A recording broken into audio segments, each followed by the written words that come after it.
Mobile পুরাতন হয়ে গেছে তাই বলে ব্যাটারি ব্যাকআপ কমে যাবে, মোবাইলের ব্যাটারি নিয়ে অনেক বেশি চিন্তা করতে হবে, এটা সম্পূর্ণ ভুল ধারণা। মোবাইল থেকে যদি গুরুত্বপূর্ণ কিছু গোপন সেটিংস পরিবর্তন করে রাখতে পারেন তাহলে আপনার পুরাতন মোবাইলটির ব্যাটারি থেকেও ভালো ব্যাকআপ পাবেন, ভালো ব্যাকআপ আশা করতে পারবেন। এই জন্য প্রত্যেকটি সেটিংস, যে সেটিংসগুলোর সাথে পরিচয় করাবো, প্রত্যেকটি সেটিংস আপনার মোবাইল থেকে এখনই চেঞ্জ করবেন। আশা করি আপনি নিজেই বুঝতে পারবেন ব্যাটারি ব্যাকআপ কতটুকু বৃদ্ধি পেয়েছে। একবার ফুল চার্জ করে লং টাইম ইউটিউবে ফেসবুকে ভিডিও দেখতে পারবেন, মোবাইল ব্যবহার করতে পারবেন। আর আপনার মোবাইলের ব্যাটারি চার্জ অটোমেটিক যদি কমে যাওয়ার সমস্যা থাকে, 5-10% অটোমেটিক চার্জ কমে যাওয়ার সমস্যা থাকলে সমাধান হয়ে যাবে। মোবাইলের সেটিংসে চলে আসবেন, সেটিংসের চার্জ বক্সে অপটিমাইজ লিখবেন। এভাবে দেখিয়ে দিচ্ছি যেন সব মোবাইলে সহজে খুঁজে পেতে পারেন। অপটিমাইজ ব্যাটারি ইউজ সেটিংসে ক্লিক করবেন, দেন অপটিমাইজ ব্যাটারি ইউজ সেটিংসে ক্লিক করবেন। আপনার মোবাইলে যে অ্যাপগুলো ইনস্টল আছে সব অ্যাপ সিরিয়ালভাবে এখানে শো হবে। কোন অ্যাপটি মোবাইলের ব্যাকগ্রাউন্ডে রান হয়ে কোন সময় চার্জ নষ্ট করে আপনি নিজেও বলতে পারবেন না। অপটিমাইজ ব্যাটারি ইউজ সেটিংসে প্রত্যেকটি অ্যাপ থেকে কষ্ট করে একটি সেটিংস পরিবর্তন করে রাখতে হবে। এই সেটিংসটি পরিবর্তন করে রাখলে কি ফ্যাসিলিটিস পাবেন এখানে লেখা আছে।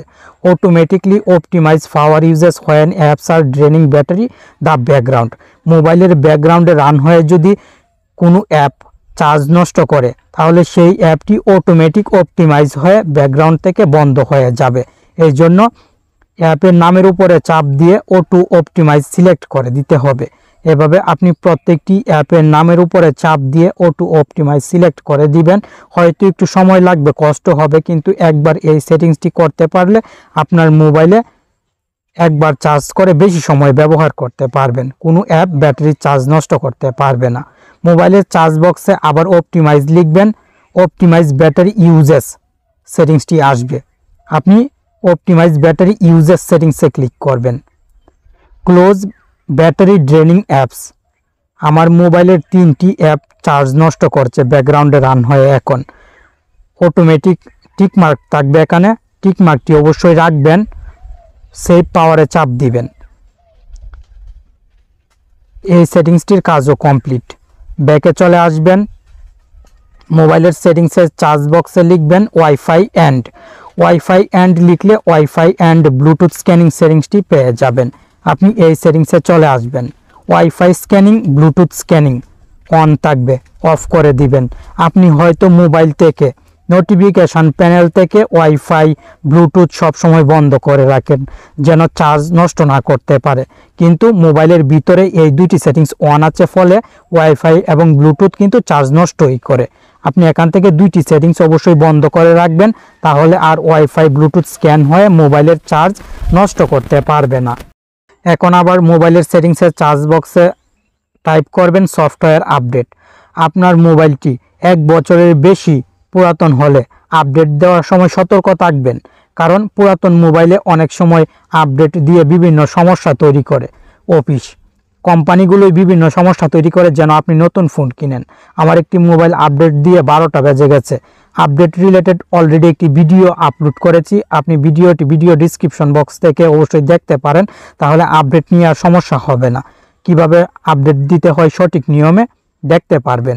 আমার এই মোবাইলটি আপডেট দিব না, অটো আপডেট বন্ধ করে রেখেছি, আপনিও বন্ধ করতে পারবেন। 3 ডটে চাপ দিয়ে অটো আপডেটে চাপ দিবেন, দেন অটো ডাউনলোডে চাপ দিয়ে ডো নট অ্যালাউ সেটিংসটি সিলেক্ট করে দিবেন। তাহলে মোবাইল আর অটো আপডেট হতে পারবে না, মোবাইলে কোনো সমস্যাও দেখা দিবে না, মোবাইলের ব্যাটারি ব্যাকআপও ভালো থাকবে। সেটিংসে চলে আসবেন, আবার মোবাইলের সেটিংস থেকে ডিসপ্লে সেটিংসটি খুঁজে বাইর করবেন। ডিসপ্লে, এই ডিসপ্লে সেটিংসে ক্লিক করবেন, নিচের দিকে স্ক্রল ডাউন করে চলে আসবেন। স্ক্রিন রিফ্রেশ রেট স্ট্যান্ডার্ড সবসময় সিলেক্ট রাখবেন। হাই রিফ্রেশ রেট ব্যবহার করলে মোবাইলের চার্জ কিন্তু তাড়াতাড়ি শেষ হয়ে যাবে। আপনি স্ট্যান্ডার্ড ব্যবহার করবেন, দেন ব্যাকে চলে আসার পর অটো স্ক্রিন অফ 5 মিনিট, সর্বোচ্চ 5 মিনিট দিবেন, এর বেশি দিবেন না। উপরের দিক থেকে অটো ব্রাইটনেস অফ রাখবেন, অটো ব্রাইটনেস ব্যবহার করবেন না।